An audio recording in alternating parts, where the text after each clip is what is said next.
Hey you guys, it's me, Sierra, back with another video. Part 2. It's going to be 4 parts just to let y'all know. I'm on part 2 now, and if you haven't seen the first one, you should watch the first one before you watch this one. And I want to thank all the people that gave me so much positive comments and stuff about what I'm doing on my Facebook and Instagram page.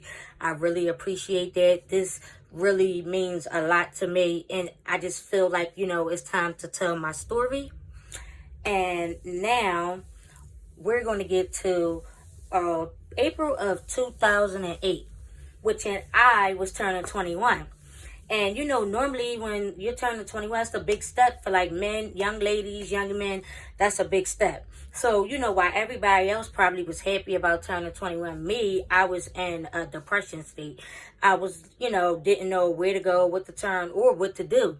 So while everybody else probably would have been happy turning 21, I was just sitting here like, it's another year, another day of depression, another day of not knowing if I'm going to be around my abuser, aka back then my boyfriend. And matter of fact, I'm going to clear that up, fiance. Because it was, like I said, after he proposed, that's when, everything went haywire. So I was very depressed. I didn't even enjoy my 21st birthday, to be honest. Because right after that, I ended up with a black eye.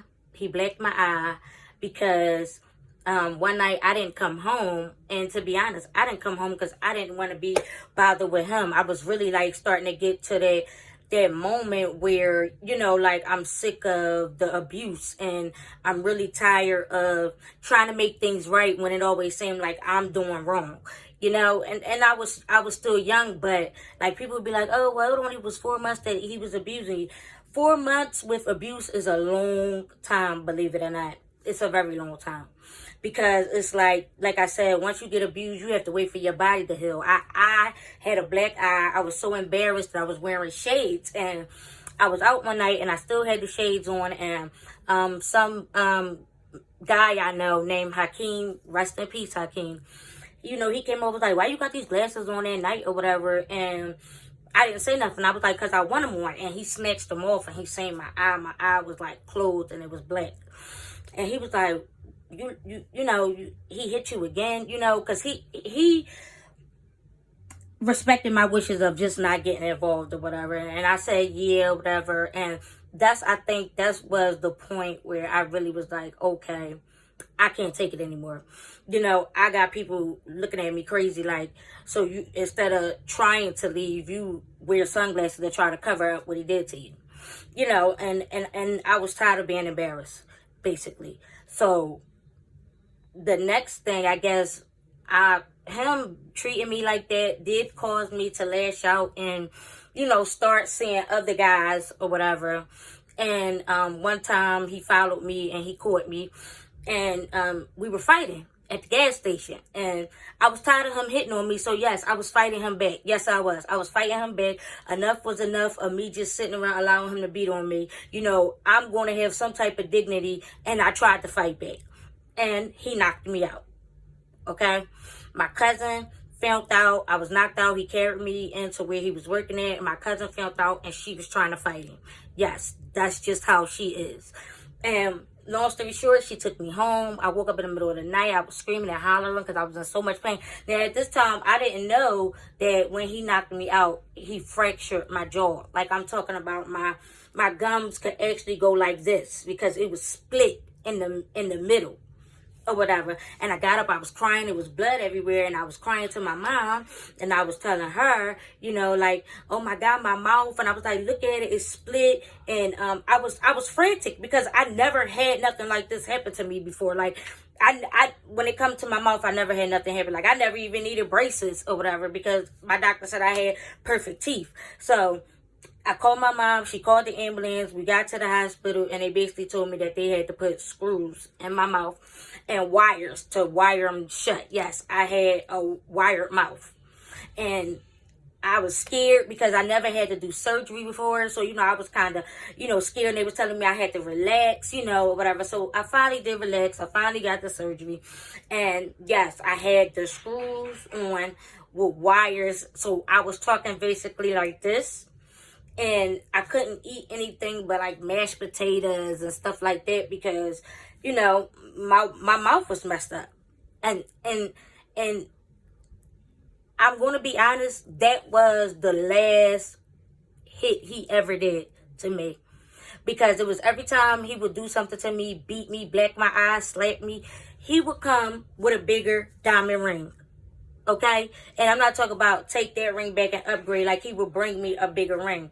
And then I got to the point where I basically was like, okay, the last ring, I said I didn't want it. I said, you keep it. I don't want it. It's, you know what I mean? It's bigger than you keep buying me rings every time you mess up. You know, at the end of the day, I was like at the point where I was like, enough was enough. You know, not to toot my own horn, but I was young, I'm pretty, you know what I mean? It made me think you're messing my face up so nobody else will want me if we was to ever, you know, part ways or whatever. And I think that's really what it was about, okay, or whatever.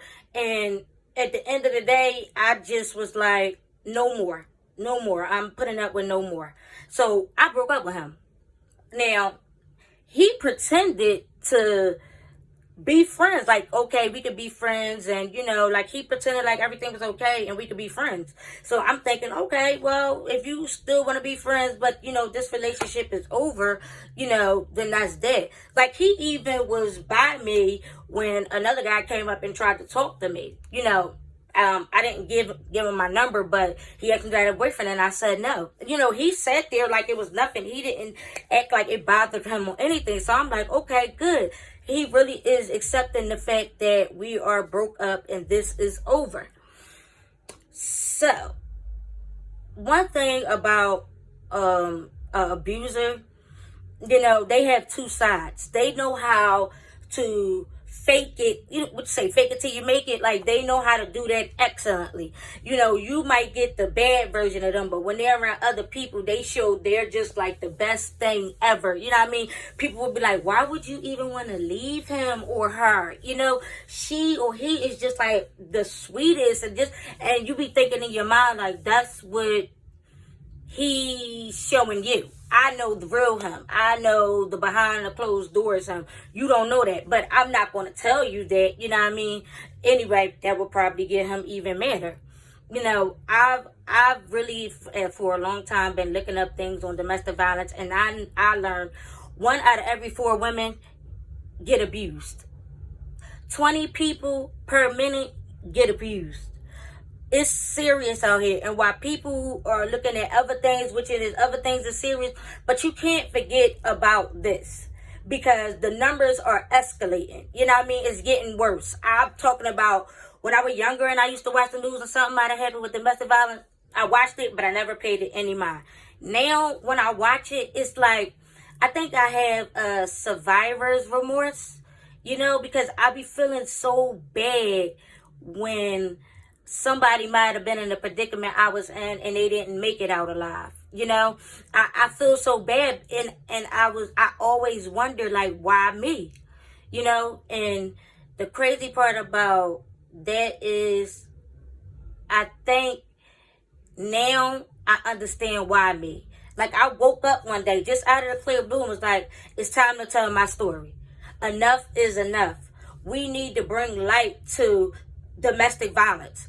It's getting worse. And if we don't speak up on it and talk about it, things are never going to change. Abusers are going to always feel like they're above the law. Abusers is always going to feel like, oh, yeah, that restraining order, that's nothing but a piece of paper. That does nothing but make them madder anyway. You know, I feel like the law need to be more strict. That's what I'm going to say. When it comes to domestic violence. Because too many people are not waking up the next day. I seen one where a young 19-year-old girl boyfriend killed her and put her in a barrel. He used to abuse her. You know, like, this is getting dangerous. It's getting real bad. And while we also spread light to other things, let's not forget that. That's why, like, all year round, you know, I think about the things that's going on in the world, you know. And I see gunshot victims, cancer, you know, a lot of different things. But it seems like a lot of people forget about domestic violence. And I just want to be one to shed light to it. You know what I mean? I'm not here to throw dirt on nobody's name. I'm just here to tell my story because it's time. I realized that God left me here because I wasn't done work. It's time to spread this information around. It's time to stand up for what I believe in. You know, like, I believe in justice, but I also believe that they need to be more stricter with the laws when it comes to stuff like this. You know, kids losing mothers, kids losing fathers. You know, is both. It's not just domestic violence, men beating on women, where I think it's probably more men beat on women, but women also beat on men. You know what I mean? And whether you a woman or a man, you have no right to put your hands on another human being, especially if you ain't birthed from. You have no right.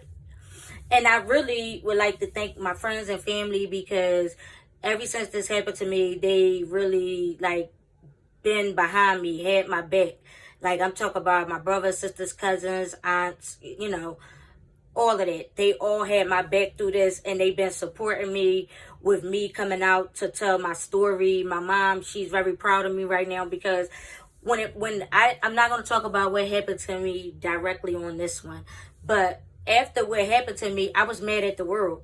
I was depressed. You know, I was using alcohol very bad, and I would cry, and you know, I would just be asking God, like, why me? Why did this have to happen to me?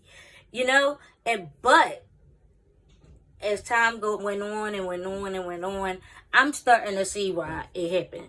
You know, I'm starting to see that it was supposed to happen. This was my destiny. This was my journey. And even though when it first happened, I didn't see the light at the end of the tunnel, I see the light at the end of the tunnel now. So all you people out there that's going through something and you don't see the light, or you think it might not be there, trust and believe it's there. You just have to work hard to get there, push through. Because it took for me to go to therapy. I'm talking about, yes, I had to go to therapy. I have depression. I have anxiety real bad after what happened to me. You know, I don't trust people. I don't trust men. That's another thing, you know. And I'm thinking as time going on, I'm getting a little better with it, you know. I think I'm getting a little better with it. I still hate loud noises, you know, gunshots and stuff. It freaks me out very bad. But this is my journey. This is my story. If this is what I have to get through to get to the light at the end of the tunnel, I'm willing to do that. But I'm also willing to spread awareness around too, because I've been there when you're alone and you feel like you have nobody and you feel like you can't talk to nobody. But you really can. It's people out here that's willing to talk to you at the end of the day. Just, you know, you have to put your pride aside. You know, I know you might be scared and you might fear, oh, what if he catch me, or what if she catch me, or, you know, what if somebody tell him or whatever. In order to get help, you have to speak up and ask for it. Because I've heard a couple of my friends just tell me the other day that they're proud of me and that they went through it, you know, and you really wouldn't know a person went through it unless they tell you, because women, we know how to hide things and put a smile on our face and act like everything's okay. Like when they told me that, I couldn't believe it because I didn't know. Like when I post it on my page, every year I do. In August the 21st, I posted on my page about what happened to me. And a lot of my friends that I grew up with and went to school with, they didn't even know. So all I'm saying is sometimes you have to speak up in order to, you know, basically get the help that you need. Because I made it, so you can too. And I'm going to end this video. Thank you all for listening and watching. I will see y'all next Monday for part 3. Peace.